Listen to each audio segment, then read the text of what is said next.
Halo, salam jumpa lagi dalam perspektif Isidorus Lili Jawa.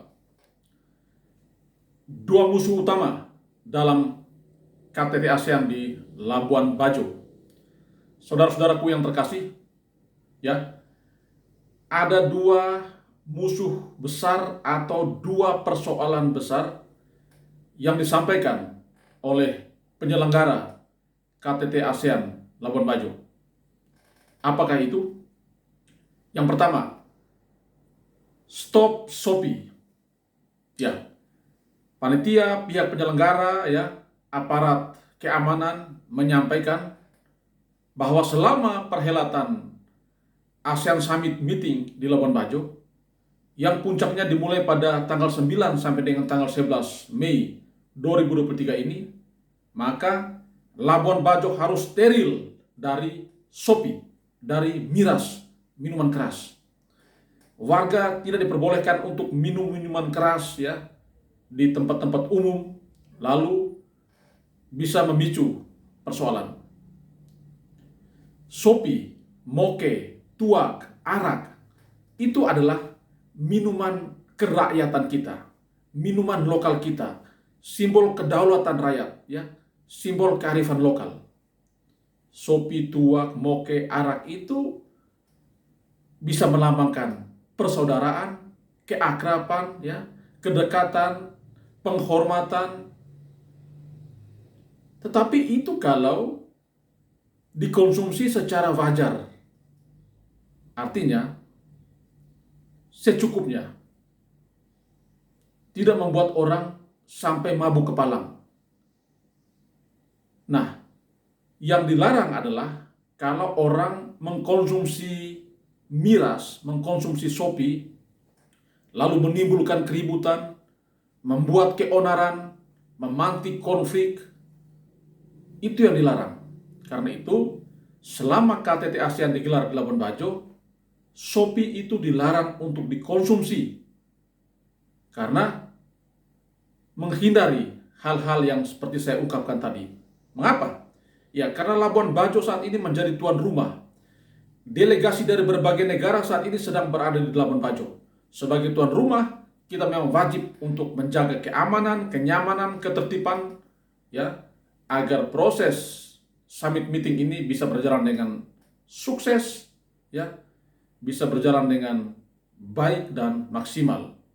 Karena itu perlu dihindari aksi-aksi yang diakibatkan oleh orang minum Shopee, minum miras terlalu banyak. Kadang-kadang orang kita kalau sudah mabuk itu dia merasa paling hebat. Dia bisa melawan siapa saja. Dia bisa ngomong apa saja. Dan itu bisa memicu persoalan. Orang bisa saling berkelahi, ya, bertengkar, konflik, hanya karena mereka mabuk.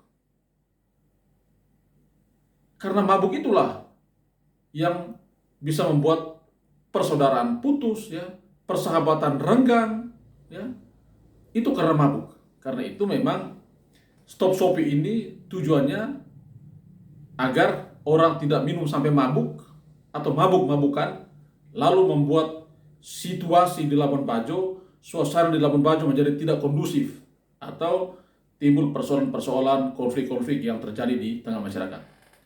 Itu sangat mengganggu dan akan membuat image kita sebagai tuan rumah dinilai minus karena tidak bisa menjaga kondusivitas, ya, selama persidangan KTT di Labuan Bajo. Itu musuh pertama, stop miras. Musuh yang kedua adalah hewan peliharaan. Ya, karena itu masyarakat diminta untuk mengikat atau mengkandangkan hewan-hewan ternak-ternak peliharaan mereka. Sapi dikandangkan, babi dikandangkan, kambing dikandangkan, ya. Mengapa? Karena acap kali, ya, seringkali kita melihat pemandangan ini adalah bukan pemandangan yang aneh, tapi sering terjadi. Kita jalan di jalanan umum, kita melihat ada gerombolan sapi yang lewat, kambing yang lewat, babi yang berkeliaran. Itu di jalanan umum, bahkan sampai masuk ke area perkantoran, ya.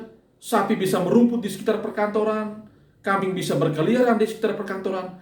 Ini kantor atau ya lahan peternakan? Ini faktanya, ini persoalannya. Ini juga dipicu oleh ya mentalitas orang kita yang mau memelihara ternak tetapi tidak membuat kandang. Bahkan cenderung memelihara ternak di lahan orang atau memberi makan ternaknya di kebun orang.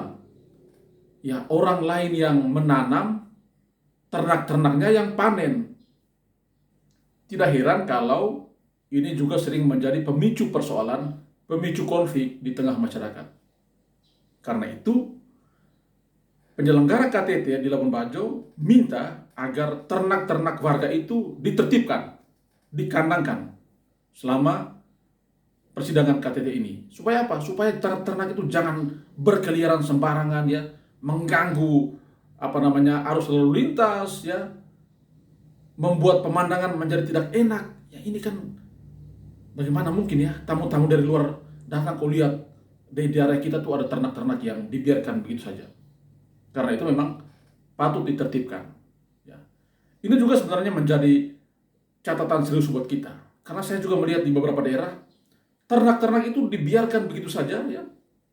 Bahkan sapi, kambing itu bisa berkeliaran di sekitar perkantoran. Saya tidak paham ini apakah memang mereka itu memang berkantor di situ atau seperti apa.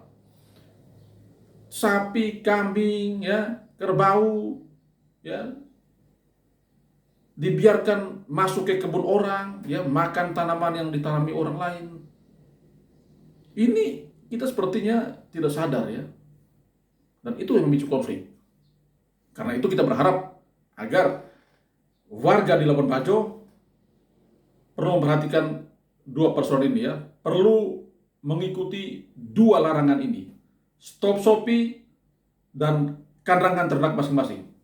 Ya, kita dukung KTT ini berjalan dengan sukses. Kita ciptakan suasana kondusif, kita berikan kenyamanan, kita ciptakan ya lingkungan yang ramah, yang bersih, yang indah, yang jauh dari unsur Shopee dan unsur-unsur ternak-ternak yang berkeliaran itu.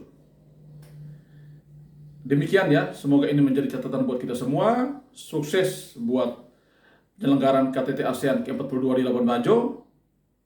Mari tetap kita dukung dan semoga memberikan implikasi yang luar biasa bagi Indonesia, teristimewa bagi Nusa Tenggara Timur dan khususnya masyarakat di Labuan Bajo. Terima kasih banyak. Salam sehat. Tuhan memberkati.